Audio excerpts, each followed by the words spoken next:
To really understand how much impact one MMO would have in the entire online gaming space, we need to highlight the early history of how and where this famous company would be established in South Korea. This part of the world was thriving in terms of MMOs and online gaming, with Nexus: The Kingdom of the Winds released in 1996, followed by Lineage 1 in 1998, and Dark Ages in 1999. This competition among Korean developers fostered an ambitious attitude that made more teachers and students want to specialize in video game development. One of these teachers, a man by the name of Kim Hak-kyo, would eventually form a studio known as Gravity Software to try and compete in this race, and most of their early games were made in collaboration with other companies. They didn't have much money to begin with, so they decided to develop a few single-player titles first, mostly in the form of 2D side-scrolling platformers, with Likeness in 1994, Lars the Wanderer in 1995, and Ant-Man 2 in 1998. With that experience built up over the years, Hak-kyo now wanted to accomplish something bigger.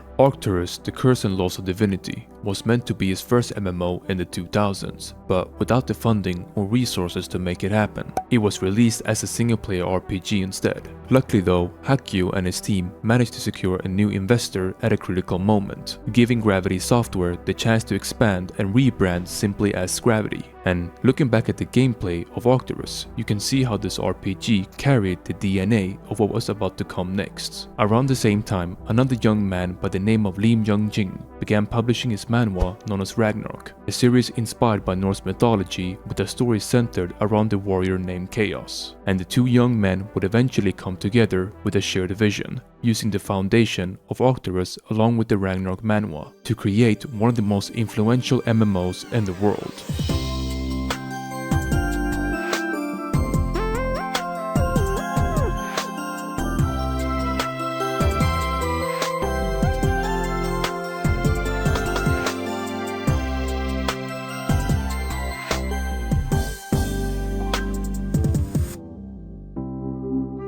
Ragnarok Online was released in 2002 in South Korea, before eventually expanding to other regions. This online video game was really ahead of its time, many would say. One of the first early MMOs to visually blend 2D sprite characters with 3D environments, walking from one place to another while having the ability to view the world from a different angle, made the game feel more immersive. And that created a real sense of exploration, which was driven by the game's sandbox nature. It was designed with freedom in mind, letting players choose how they wanted to play. Making progress through base and job levels allowed characters to naturally evolve into new classes instead of forcing that choice at the very beginning, like so many other MMOs usually do. Players could manually distribute stat points such as intelligence or agility to form a playstyle that fit them, and this freedom was pushed even further through an equipment system where certain cards could enhance your character in many different ways. It was this mix of customization and build diversity that made Ragnarok Online so memorable. That freedom also carried over into one of the things players remember the most about the game: the social aspect. The iconic background music that would play as soon as you entered a new city, and seeing so many players gathered in one place was an experience in itself. It wasn't just about running dungeons with your guildmates or engaging in certain activities like PvP, but rather the idea of meeting other players in the world and being able to engage in conversations was a big part of the game. The ability to express yourself with emotes felt very wholesome, and many of these things were considered innovative at the time. Ragnarok Online was also in many ways a cultural phenomenon. There were guilds from different regions that came together to compete in PvP tournaments, leading to World Championship events that took place before esports was even a thing. No matter where you came from or where you were born, players from around the world would meet on stage to show their cosplay and share the moment together. The huge impact of this one MMO carried Ragnarok into other forms of entertainment. In 2002, a fan-made flash animation called Ragnarok Battle Online was created by Harukaze Namikai, with the idea of turning Ragnarok into a side-scrolling fighting game. The Japanese developer Frenchbread took interest in the concept and teamed up with Harukaze to bring it to life. As the idea gained popularity among fans, it caught Gravity's attention and was eventually developed into a full single-player game called Ragnarok Battle Offline. In 2004, the game inspired the Japanese anime studio Gonzo to produce an anime adaptation known as Ragnarok the Animation. And in 2005, Gravity officially acquired Newcon, a mobile developer that produced some of the earliest Ragnarok games for mobile devices. The game's influence was so large that it even became the subject of academic studies, including the publication Reality or Virtual Phenomenon, which analyzed its cultural and social impact across multiple countries. However, despite the success and impact this game had around the world, there was one major event before the launch that would alter the course of its history. You see, in 2001, Ragnarok Online had an open beta that drew massive attention, not only because it was free to play, but also because it gave players the first real taste of what made the game so special. But when Gravity later announced that the game would require a monthly subscription, it backfired heavily and left many fans very angry. There were hackers who studied the game's network and files, and reverse engineering them, which led to the famous rise of private servers. The situation was so damaging that the company nearly went bankrupt, forcing Kim Hak-kyu and the leadership at Gravity to make desperate decisions just to continue development. Little did we know that Samsung would step in to save Gravity from collapsing, providing the investment and infrastructure needed to properly commercialize Ragnarok Online. But this rescue came at a cost. Kim Hak-kyu will no longer remain with Gravity. It's hard to pinpoint exactly what happened, but Hak-kyu later explained that he left for personal reasons and wanted to focus more on game development. However, considering that he went on to form a new studio, IMC Games, the very next year, it seems likely that there was more to this story. Samsung's involvement clearly gave them some influence over management, and multiple sources suggest that Hak-kyu struggled to work with the leadership. The original investor who co-founded Gravity with Hak-kyu remained in charge, but faced heavy pressure to sell the controlling stake. And in 2005, Gravity would eventually become a public traded company. After a series of complicated deals involving different venture companies, the true ownership would now be in the hands of SoftBank, a multi-billion-dollar investment firm. Ragnarok Online was still receiving episodic updates, but it wasn't until 2007, with the grand opening of the Kafra shop, that things really began to take a turn. Free-to-play servers were introduced with an optional in-game shop where players could purchase microtransactions. And even if it didn't seem like a huge deal at the time, it slowly but surely became worse over the years. In 2008, one of SoftBank's subsidiaries, Gung Ho Online Entertainment, would take charge of Gravity, and with this new leadership on board, the company was now focused more on maximizing profits. By then, they were already facing serious competition in their home region, with NCSoft's Lineage franchise commanding a strong player base, and Nexon's MapleStory pioneering the free-to-play business model. They seemed to believe that Ragnarok Online was falling behind modern MMOs in both game design and overall feel, and that they couldn't really compete unless they made a huge change. And so, in 2009, a system update known as Renewal would become the biggest overhaul in Ragnarok Online's history. More classes were introduced, bringing new third jobs, but at the cost of build diversity. The new stat system removed the old breakpoints that once encouraged players to be creative. Combined with powerful AoE abilities and a casting update, PvP was never really the same, and the freedom to grind anywhere was gone, as level restrictions forced players into specific maps. What had once been a game built on freedom and creativity now felt more restrictive, and Gravity decided that this was the right direction moving forward. Ragnarok Online was now simply a different game that no longer resonated as much with its core audience. Some players chose to continue the journey, but many others began to look elsewhere. The passion that once defined Gravity had faded, effectively replaced by corporate ambitions. And despite all the criticism they had received, it did not matter, as the company was no longer the same. They decided it was time to move on and finally begin a new era.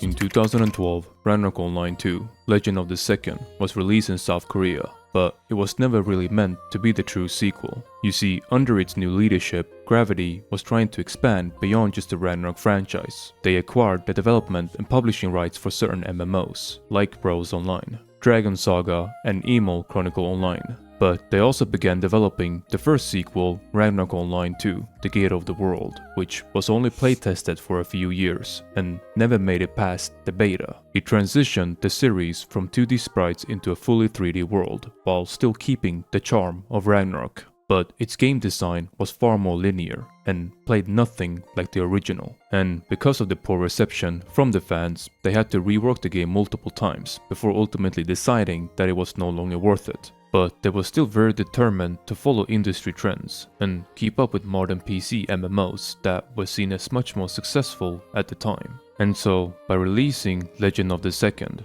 it meant that they were now going to compete directly with other titles. But it only made the game look worse by comparison. It quickly became known as an anime-styled World of Warcraft, just one MMO among many others that seemed very linear and generic. The servers in South Korea shut down only a year after launch, and the game is now pretty much on life support in other regions. But this failure, among many of their other MMOs, was now finally going to change for the better.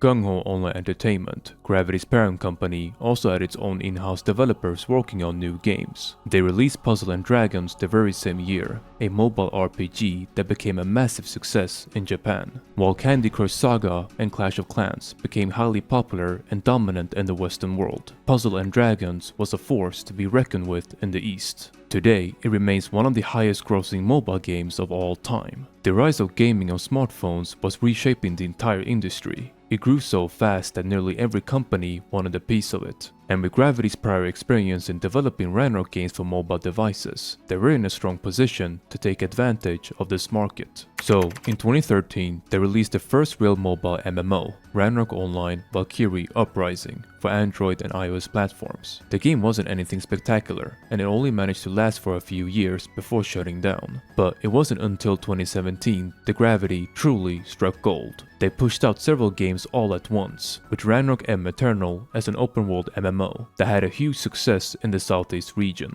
along with Ragnarok Idle Pouring, a casual idle game featuring automatic combat and offline progress, a clicker mobile game where you tap the screen to deal damage to waves of endless monsters. Or how about the browser-based MMO like Ragnarok Journey that was very similar to the original in terms of visuals. This became the blueprint for Gravity moving forward. I mean, look at the sheer amount of titles they have released since then. It's actually insane. The vast majority of those were made to be played on other platforms. And to be more precise, they made over 20 mobile games. They even released a bunch of them based on crypto and NFTs, and they still are in 2025. It simply did not matter what genre the game belonged to, because they would all have one thing in common: the name, Ragnarok. As crazy as it sounds, and no matter what you make of this, it actually worked very well. Their revenue exploded during those years, making millions of dollars, and it was the turning point that this company really needed.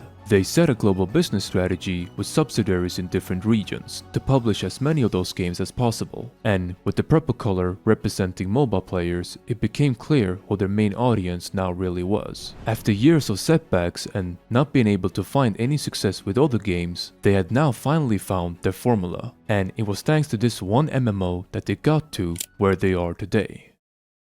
But despite the initial success for Gravity, it wasn't always sunshine and rainbows. Almost every title they had launched was inspired by the original, in the sense that it always took place within the Ragnarok universe. And more often than not, it felt like copy and paste. Assets from one game would show up too frequently in another. Enemy types and character models seemed like they were used more than they should have. And over time, players began to notice that there simply wasn't a whole lot of innovation to their name. Combine this with their business model and many of the microtransactions that you see today, it wasn't looking very good from outside. They sold subscriptions that gave a bunch of benefits like more experience, better loot, and other useful perks. They will let you buy currency and spend it on gear through a marketplace from other players. They added gacha mechanics and loot boxes, where you paid for a chance at acquiring a very good item. Anything you can think of that would allow you to swipe real money on would always give players an advantage over others, which makes you wonder why most of those games are actually no longer playable. From the Ragnarok idle pouring to the browser-based MMO Ragnarok Journey,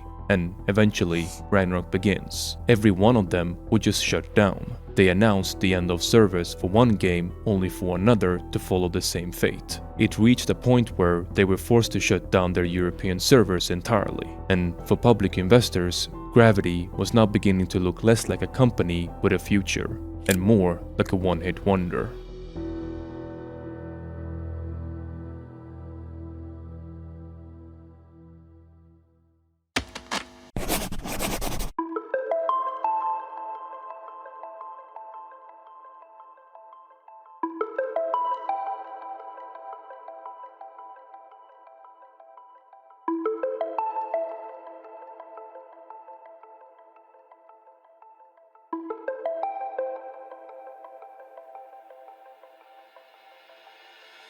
MMOs are a niche type of video game that typically demand a lot of time and dedication. They're often designed with long-term progression systems in mind, and that's what we know them for. We level up our characters through a variety of different activities until we have reached the ceiling. And we expect developers, in a traditional sense, to continue supporting the game in the long run. While Gravity continues to maintain its position in the MMO gaming landscape, the industry around them is constantly changing. Rising costs and longer development times have made studios less willing to create games in this genre. Microtransactions with predatory mechanics are seen as the safest way to stay profitable, and without any drive for pushing innovation, creativity, or long-term support. The audience that once defined its success has now grown angry and bitter toward its direction. This is very much happening to their competitors in South Korea as well. NCSoft, the giant that once led the online gaming scene with its MMO franchises, now have its investors turning away. Kakao Games, once responsible for publishing famous titles like Black Desert Online and Arcade, are no longer relevant as before,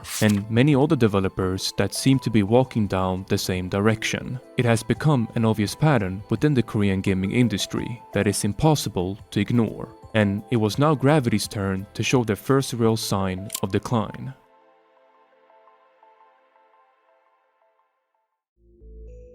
For the first time in years, the company saw a massive dip in performance, a 30% fall in total revenue, and nearly a 50% drop in operating profits. According to their own statement, the reason for this decline was the absence of new releases in 2024. Just think about it for a second and look at the list of all the Ragnarok titles they have launched. Having to operate and maintain so many different live service games all at once is very expensive to say the least. But more importantly, it also exposes the ugly truth behind Gravity's entire business model. You see, when Ragnarok Clicker was shut down, they already had a spin-off ready to be launched immediately after. It was called Ragnarok Click H5, and it played almost exactly like its predecessor. They did this many times by repackaging old ideas and basically relaunching them under a different name. They were pretty much exploiting what's known as the honeymoon phase of MMOs, the early surge of player hype and excitement, hoping that enough players will spend their money before it's time to shut it down. And it was all starting to make more sense now. Using nostalgia to bring back older players of Ragnarok only to overwhelm them with aggressive monetization was never going to be sustainable. Why spend hours making progress in an MMO, knowing it could shut down at any moment? And with some players becoming far more powerful than others, there was no motivation to keep playing. While this formula of chasing short-term benefits may have worked initially, only time will tell how long it can last.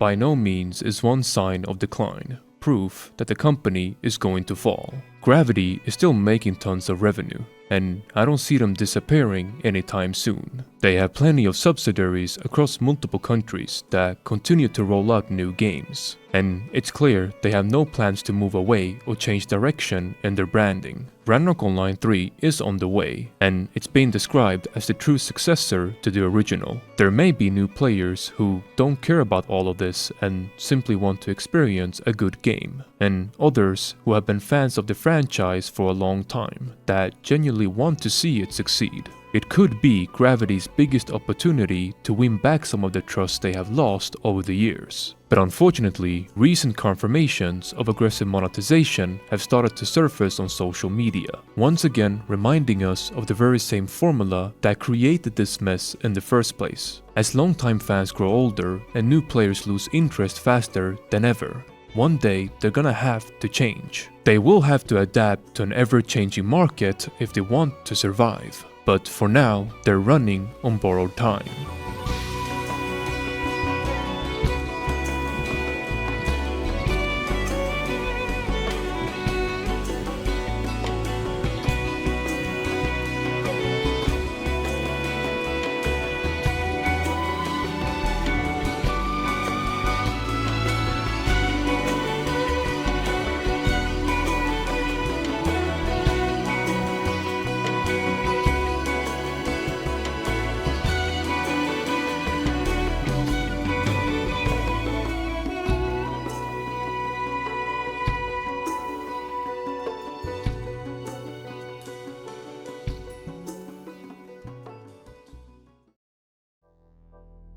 So, I've never really played Ragnarok Online. I was very tempted to try it out while researching its history, but I wanted to experience it the way it used to be back in the good old days. I was trying to look for something similar on the internet, and I stumbled upon a private server that was said to reflect the game as it was before the renewal patch. I played for a few hours and honestly, I can see why people fell in love with this game. It's definitely unique in its own way. The art style, the characters, the world, everything has this charming and nostalgic vibe. It's quite unfortunate because the MMO genre today isn't in the best place right now. Some games are shutting down by 2026. Other development studios are losing funding entirely. And we're not really seeing many new MMOs entering the scene. Sometimes it makes me wonder if it's even worth covering the genre at all, because, well, there isn't a lot of new stuff happening. I don't enjoy begging people to subscribe to the channel or, like the videos, but I do want you guys to know that I really appreciate you guys watching it. So, with that said, thank you guys for watching the video.